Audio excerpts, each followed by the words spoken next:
संचालक मंडली का आभार व्यक्त करूंगा कि उन्होंने अल्प समय में ही मुझे समय दे दिया। साथ ही साथ इस भव्य आयोजन के लिए जो यहाँ के शिक्षक और शिक्षार्थी, टीचर्स एंड टॉट दोनों ने मिलकर जो प्रयास किया है, वो भव्यता इस भवन और इस प्रांगण में दिख रही है। मैं इसके लिए आप सबों को बधाई देता हूँ। मैं शुक्रिया अदा करना चाहूँगा यहाँ के प्रिंसिपल साहब का। नाम ये उनका राम सागर, एक और राम है, दूसरी तरफ सागर है, और दोनों अथाह है, दोनों अद्वितीय है। Both are unparallel. एक को मर्यादा पुरुषोत्तम कहते हैं, जो हमारी संस्कृति की मिसाल है, हमारी धरोहर है, हम उनके वंशज हैं। दूसरी ओर जो सागर है, उसकी गहराई अभी तक नापी भी नहीं आ सकी। मैं आप सबों को इस मुबारक मौके पर, संचालक जी बोल रहे थे कि 10वीं वार्षिक उत्सव स्थापना दिवस, मैंने कहा प्रिंसिपल साहब कब स्थापित हुआ है, तो बोले 12 में हुआ। तो बोले 12, 10, 22 और ये 11वां होगा। इसलिए उद्घोषक महोदय सुधार लें, जब भी वहाँ लगाएंगे तब वो 1 साल बढ़ जाता है। क्योंकि बेसिकली मैं टीचर हूँ, हमेशा फाइलों में भी स्पेलिंग ही देखता हूँ, सेंटेंस के कोरिलेशन देखता हूँ। ये आदत होती है टीचर। यहाँ जो टीचर बैठे हुए हैं, मैं पूछ रहा था कि स्टूडेंट्स जो यहाँ हैं, क्या सभी बिहार के हैं या आउटसाइड बिहार भी हैं? तो बोले कि अधिकांश बिहार के हैं। मैंने शिक्षक के बारे में पूछा, बोले शिक्षक वो इंडिया बेस्ड है। जिनसे मैं पूछ रहा था, बोले कि मैं इलाहाबाद का हूँ।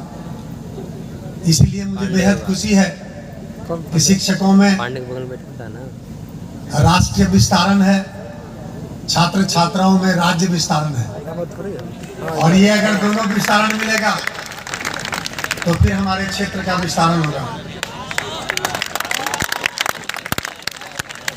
मुझे खुशी है कि मैं जिस विश्वविद्यालय का कुलपति हूँ, उसका नाम जयप्रकाश विश्वविद्यालय, नारायण नहीं लगाऊंगा। चिट्ठियां कभी कभार जयप्रकाश नारायण कर कहते हैं, उन्हें मालूम ही नहीं, खाली JPS। तो जयप्रकाश विश्वविद्यालय है। और बगल में जो हमारा जो फैमिली है, मैं इसे फैमिली मानता हूं।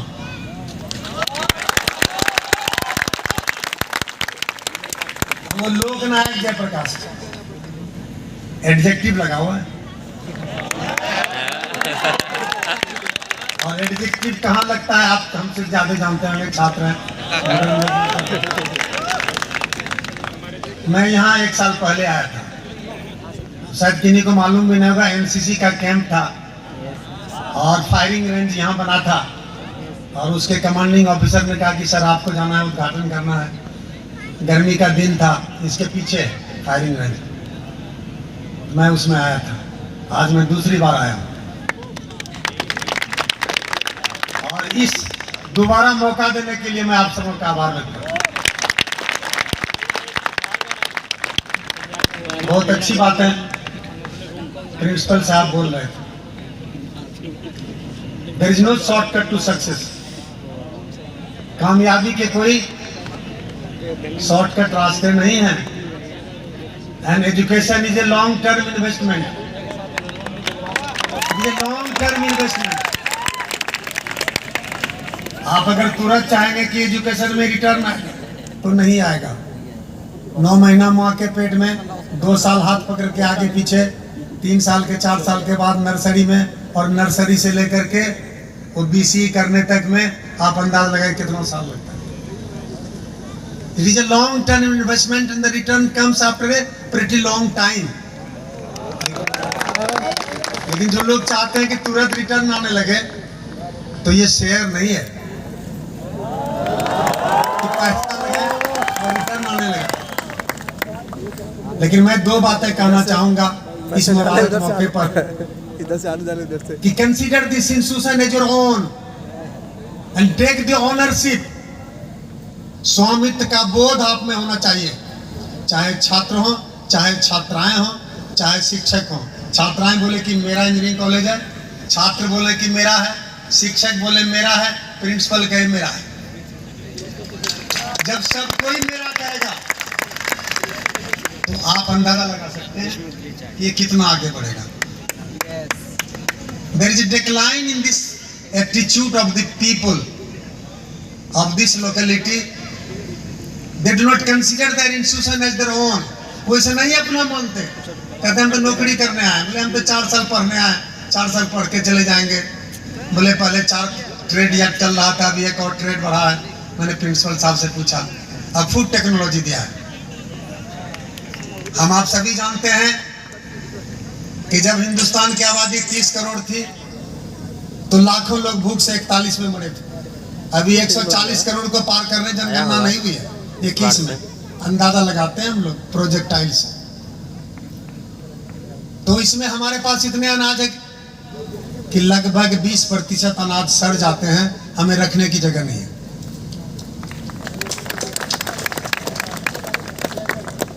लगभग उतने ही 20% आबादी भूखमरी के भी शिकार है और लगभग उतने ही 20% लोग खाते खाते परेशान है। तो व्हाट रियली मैटर्स, यहाँ पर बैठे हुए हैं हमारे गुरुजन। हम लोग तो बोलते हैं गुरु गोविंदो करे काको लागू पाए, बलिहारी तो गुरु आपनो जिन गोविंदियो बताए। लेकिन क्या व्यवहार में लाते हैं? बोले वो टीचर बहुत बदमाश है।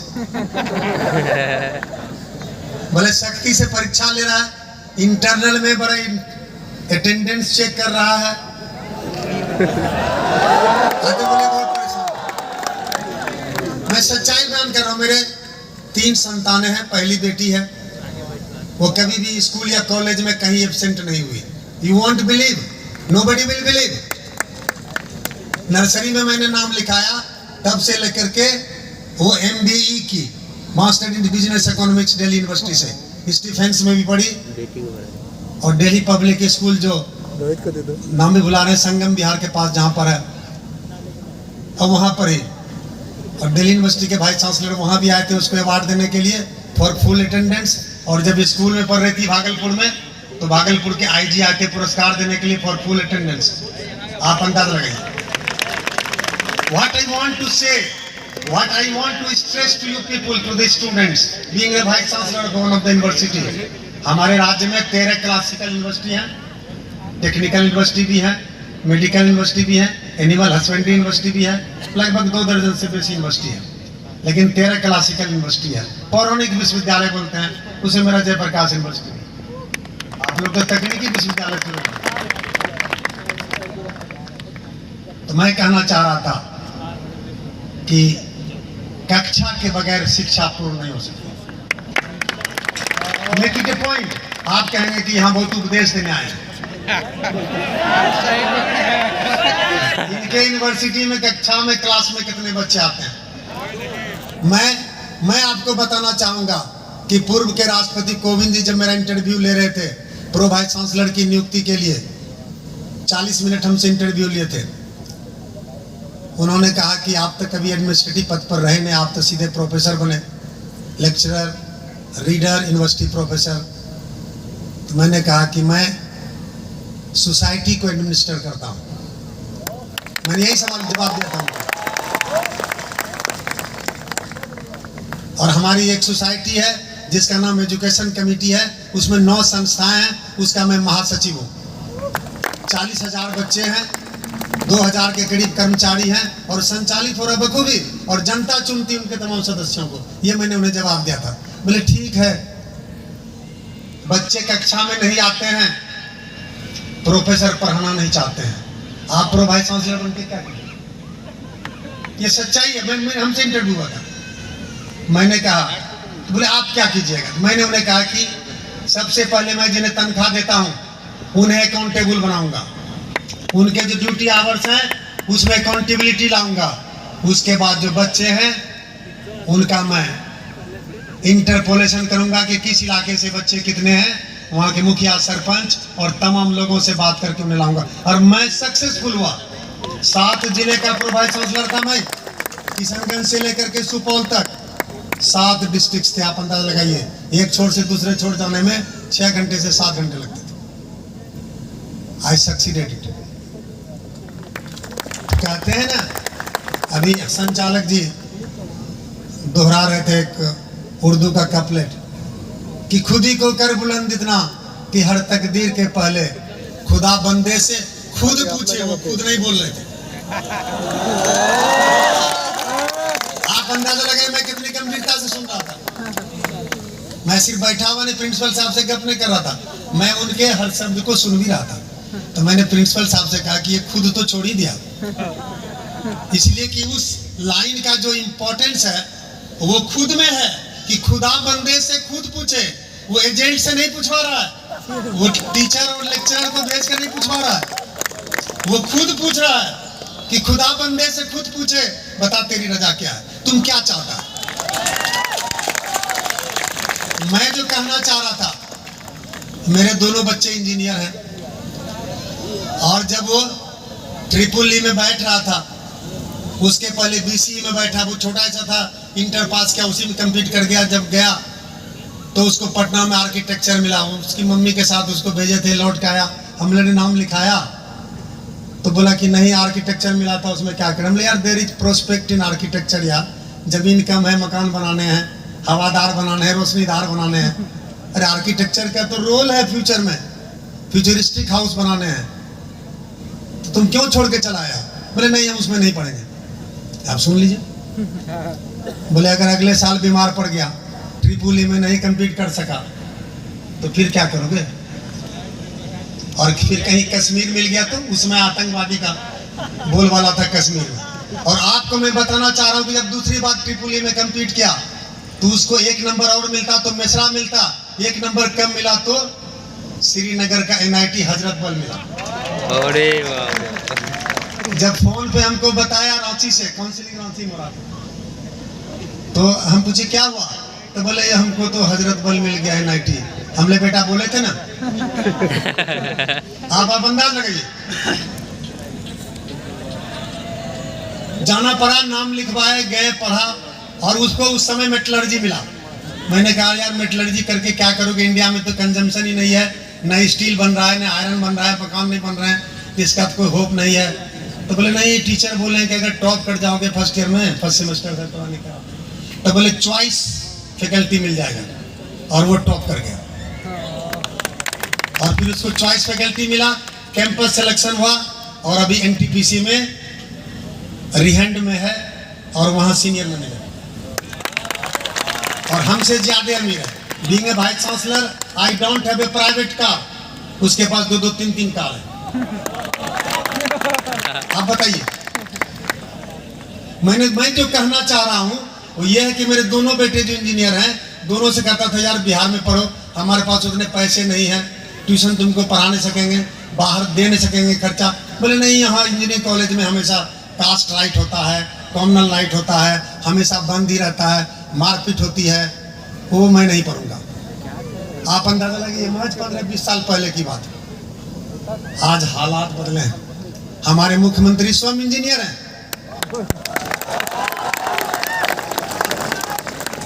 What a marvellous thing.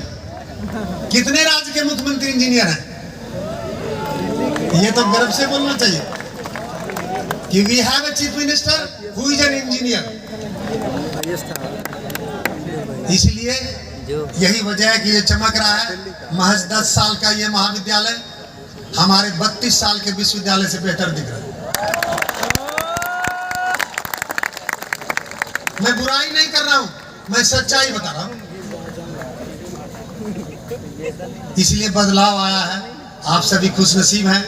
मैंने इंजीनियर साहब से पूछा कि what is the ratio of boys and girl, तो बोले कि 1000 के करीब स्टूडेंट हैं 1060 या 1100 के करीब, उसमें 200-250 छात्र आए हैं। तो हमने इतना कम क्यों? इंजीनियर साहब, प्रिंसिपल साहब, थोड़ा प्रमोट कीजिए उनको और ज़्यादा प्रमोट कीजिए ताकि दूसरे को मोटिवेट करें। और छात्राओं की संख्या 50-50 होना चाहिए।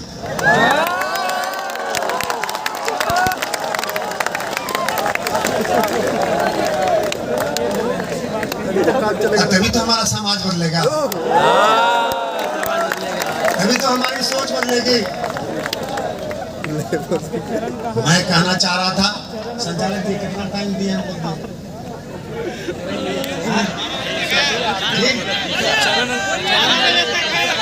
भाई मैं संचालक जी से अनुमति ले रहा था कि कितना टाइम दिया। तो मैं कहना चाह रहा था कि education transform the society and the quality education transform it in qualitative way. आज हमें आजादी के 75 साल पूरे किए, अमृत महोत्सव धूमधाम से मनाए। मैं तेरा तिरंगा मेरा तिरंगा, हम सब का तिरंगा, ले तिरंगा दे तिरंगा, तिरंगा तिरंगा मैं कर दिए। लेकिन हमको गंभीरता से सोचना चाहिए कि हमने इन 75 वर्षों में सामाजिक बदलाव लाया? नहीं ला सके। हमारी सोच आज भी विकृत है, हमारी सोच आज भी अंधविश्वास से घिरी हुई है। हमें वैज्ञानिक सोच नहीं ला सके, अपने नागरिकों में नहीं दिला सके।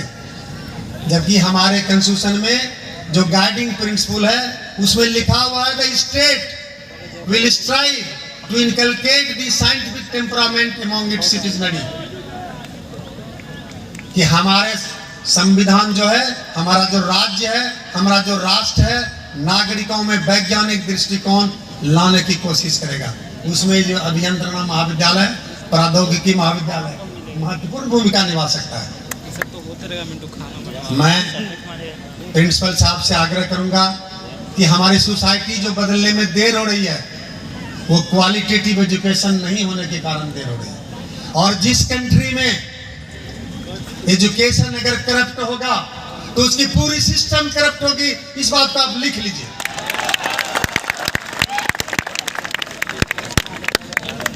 एकदम आप लिख लीजिए। इसी यूनिवर्सिटी से जो ग्रेजुएट होगा वही थानेदार बनेगा, वही जमादार बनेगा, वही हवलदार बनेगा, वही एसपी बनेगा।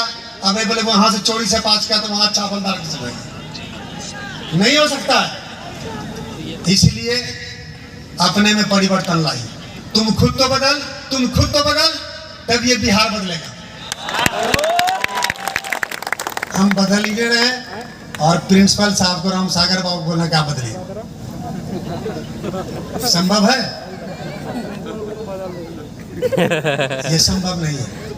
इसलिए मैं आपसे एक आग्रह करूंगा कि मैं जब से स्कूल में था, गंगा के किनारे मेरा घर था, नारायणपुर है, थाना बीरपुर, नारायणपुर, नौगछिया जो लोग जानते होंगे, बरौनी कटिहार लाइन पर गए होंगे, कभी भी वो जानते होंगे। घर हमारा 3 बार कटा, हमारे हाई स्कूल 2 बार कटे, मेरा कॉलेज भी 2 बार कटा जहाँ मैं पढ़ा था। मैं तब से 3-4 बार घर बनाया। मैं इतना घर बनाने में दक्ष हो गया कि इंजीनियर को गाइड करने लगा। और जब भी मैं मिस्त्री को बुलाता था तो झाड़ू देने वाला तिनका लाता था, बोले इतना डिट्टो लगाओ, तो तिनका से नापता था। भाई आप तुम सेंटीमीटर से नापो, इंच में नापो, फलना से नापो। ये आज भी हमारे गांव में, हमारे टोले में, हमारे शहर में प्रचलित है। सिविल इंजीनियरिंग का सेक्शन है ना इंजीनियर साहब। तो जो सिविल इंजीनियरिंग का जो यहाँ पर ट्रेड है, उनका सोसाइटी के साथ इंटरेक्शन होना चाहिए। आप मिस्त्रियों को बुलाइए, राज मिस्त्री को बुलाइए, क्यों सिर्फ अल्ट्राटेक वाला बुलाएगा? और उनको आप ग्रूम कीजिए। देखिए क्वालिटेटिव वर्क होगा, वो नाम लेगा कि इंजीनियरिंग कॉलेज के इंजीनियर साहब ने हमको बुलाया था, प्रिंसिपल साहब ने हमको बुलाया था और उन्होंने बताया था कि टॉर्चर क्यों इस्तेमाल करेंगे और क्या होता है जब कम्बिनेशन और रेशियो में बदलाव होता है, और क्यूरिंग क्या होता है, क्यों पानी बराबर डालना चाहिए। मेरे फूफा जो थे वो डिप्लोमा के थे भागलपुर, वही से डिप्लोमा इंजीनियरिंग कॉलेज से, लीलादीप नारायण डिप्लोमा वाला कुछ नाम है उसका। तो मैं उसमें स्कूल में पढ़ता था, मालूम बस सर्वेइंग में फेल कर गए। और सर्वेइंग में फेल कर गए तो लगे रोने। हम पूछे क्या हुआ फूफा? बोले वो तो फेल कर गए, सर्वेइंग में फेल कर गए। उसके 1 महीना के बाद देखते हैं कि मुस्कुराने। हमले क्या हुआ? बोले ग्रेस मार्क्स मिला, पास कर गए। अरे विकास, तो मुझे याद है, वही बताते थे कि तुम जो घर बनाते हो तो थोड़ा कम रेशियो में बनाते हो, तो इसको बचने के एक उपाय है। भागलपुर की मिट्टी तो बड़ा सॉलिड है और क्वेक भी उसको नहीं हिला पाती है। नीचे लाइम स्टोन है, 250-300 फीट के बाद भागलपुर में लाइम स्टोन है। न गंगा काट सकती है न भूकंप हिला सकता है उसको। तो बोले इसमें ऐसा करना है कि हिले डुलेगा तो नहीं है, थोड़ा साहुल करवा करके और पूरा क्योरिंग करो। 110 में भी बनाओगे तो भी नहीं गिरेगा। तो आप अंदाजा लगाइए एक मामूली जूनियर इंजीनियर और इस तरह से एक आम आदमी को ब्रीफिंग करता है, कितना बढ़िया होता है। इसलिए मैं जो आखिरी बात कहूंगा वो मैं कहना चाह रहा था कि यू हैव सोशल कमिटमेंट। आपका सामाजिक सरोकार होना चाहिए। आप जितनी फीस दे रहे हैं क्या उससे संभव है आपकी पढ़ाई? तो अपना देख, हमारे राज्य का पैसा लग रहा है, टैक्स पेयर का पैसा लग रहा है, जमीन के मालगुजारी का पैसा लग रहा है, और रोड में जो गाड़ी रजिस्ट्रेशन कराते हैं उसका पैसा लगता है, बंदूक का लाइसेंस रिन्यूअल कराते हैं उसका पैसा लगता है। जो 3 रुपया में होता था अब 3000 में हो रहा है। आप अंदाजा लगे कहां से पैसे वसूले जाते हैं। तो you must have the social commitment. और आज प्रण लेने का दिन है। जिनके नाम पर ये प्रौद्योगिकी महाविद्यालय है, उन्होंने तो अपनी आहुति दी। सच कहना अगर बगावत है तो समझो हम भी बागी हैं। लोकनायक जयप्रकाश, जब 77 में चुनाव हुआ, मैं उस समय जेएनयू में पीएचडी कर रहा था लाइफ साइंस में। और जब गांधी जी के समाधि पर सभी सांसदों को बुलाया गया था तो उसमें लालू जी भी जीत के आए थे। पहलवान टाइप के थे, कुर्ता पजामा ऐसे। तो मैंने पूछा एक आदमी से कि कौन है? बोले यही लालू यादव जी। मैं 77 की बात कर रहा हूं। मैं बताना चाह रहा हूं कि उस समय सिर्फ एक कुर्सी थी। मोरारजी देसाई से लेकर के आचार्य कृपलानी से लेकर के जितने महानुभाव थे सभी जमीन पर दड़ी पर बैठे हुए थे। कहीं कोई सिक्योरिटी नहीं था। तब तो मैं जयप्रकाश जी के बगल में चला गया था। और उसमें क्लिक 3 कैमरा होता था, 50-100 रुपये में मिलता था। छोटा रील लगता था, इतना बड़ा फोटो निकलता था। तो मैंने उसे तस्वीर खींची थी। तो मुझे याद है, और जब मैं स्टूडेंट था एमएससी में, उस समय आंदोलन चल रहा था। मेरे भी 2 साल बर्बाद हुए। जो मुझे 74 में पास करना था, 74 में आंदोलन हो गया, 76 में परीक्षा हुई, 2 साल घर बैठा रह गया। आप अंदाजा लगाइए। इसीलिए जिनके नाम पर ये प्रौद्योगिकी संस्थान है, आप उनकी आत्मा के तृप्ति के लिए, शांति के लिए। मुझे याद है जब बिहार में 66 में अकाल पड़ा था, इसी तरह की अनावृष्टि हुई थी। पता नहीं 66 के लोग यहाँ पर होंगे, प्रिंसिपल साहब की कितनी उम्र है नहीं मालूम। तो मैं उस समय स्कूल में पढ़ता था। तो उसी समय इंदिरा गांधी रूज पर थी, 66 में प्राइम मिनिस्टर बनी थी। मुझे याद है उन्होंने कहा कि अगर अमेरिका जाना पड़े हमको गेहूं लाने के लिए पीएलएटी के तहत तो मैं जाऊंगा, ताकि बिहार के लोग भूखे नहीं मरे। मैं स्कूल का छात्र था और तब इनका इतना ट्रैकिंग करता था। आप अंदाजा लगाइए क्या आदर्श था। और जो पार्थिनियम घास देख रहे हैं वो उसी आयातित गेहूं का परिणाम है, जिसके साथ ये मैक्सिको और ब्राजील से ये पार्थिनियम घास गेहूं में आया, जिसको धनिया कहते हैं, जल धनिया या कौन धनिया कहते हैं उसको, अंग्रेजी में पार्थिनियम कहते हैं। It is one of the deadliest carcinogenic plant. वो कार्सिनोजेनिक है, लेकिन आप रोड के किनारे देखिए लहराता है। किसी को फुर्सत नहीं समझने का, सोचने का। इसलिए मैं उस महान आत्मा को नमन करता हूं और आप लोगों से निवेदन करता हूं कि you have social commitment and together we can. मैं ये लाइन दोहरा रहा हूं बराक ओबामा का। जब बराक ओबामा इलेक्शन लड़ रहे थे तो उन्होंने कहा था कि टुगेदर वी कैन। तो हम सभी मिल जाएंगे।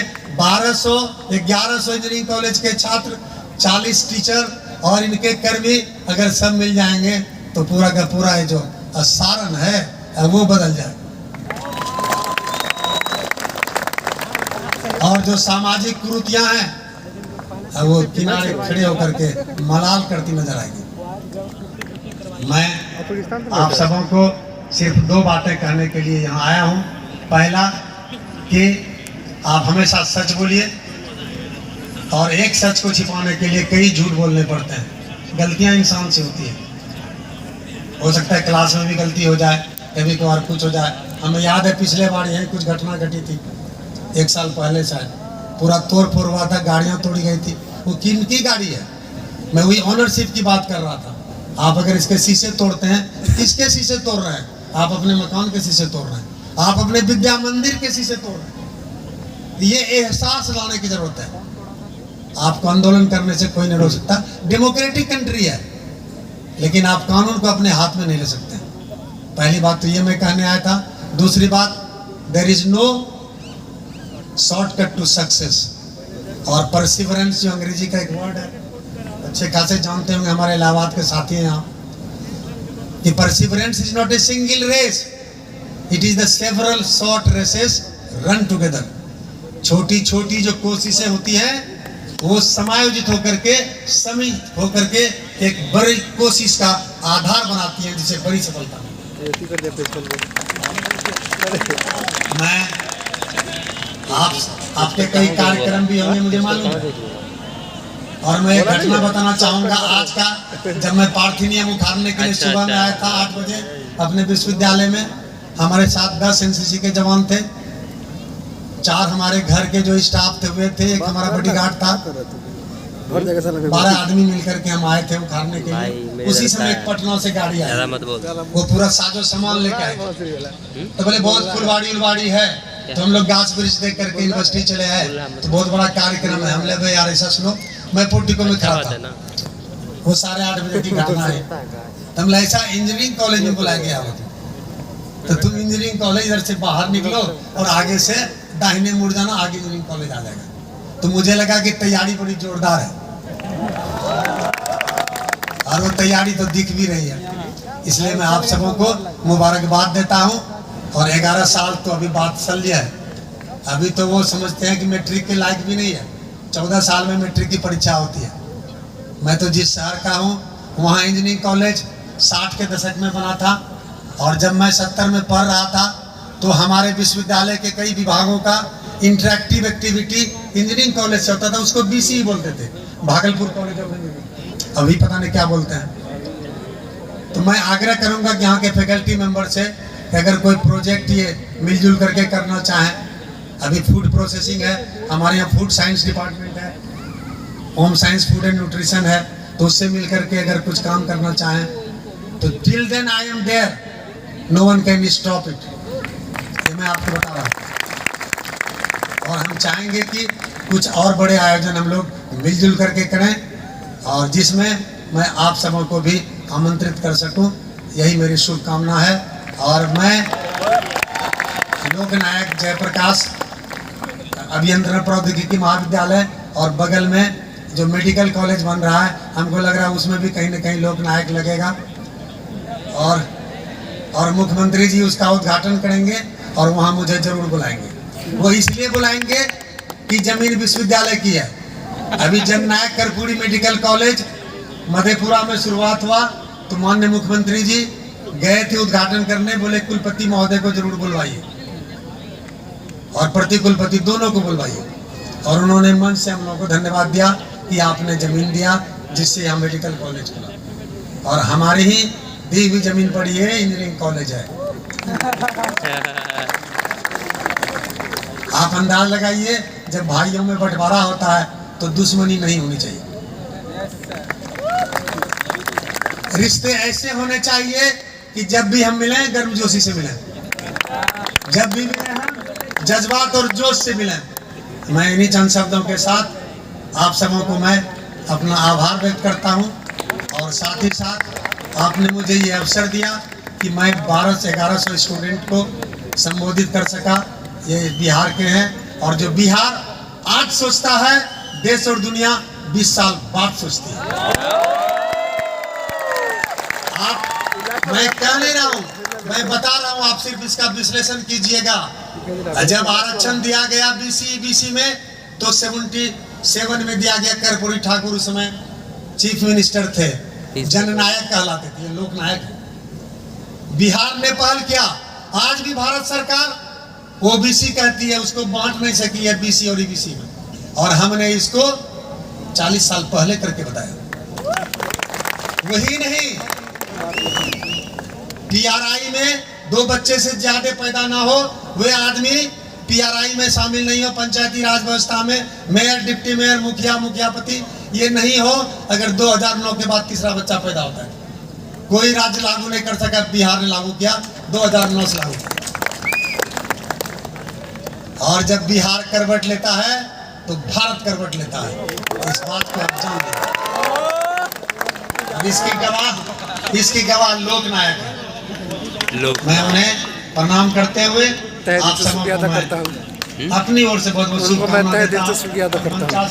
सभी गुरुजनों को भी मैं प्रणाम करता हूं, क्योंकि वे मेरी जाति के हैं, वे गुरु के श्रेणी में है। मैं सबको प्रणाम करता हूं और उम्मीद करता हूं कि ये गुरु द्रोण के जैसे नहीं होंगे, ये गुरु परशुराम के जैसे नहीं होंगे, ये सच में गुरु होंगे।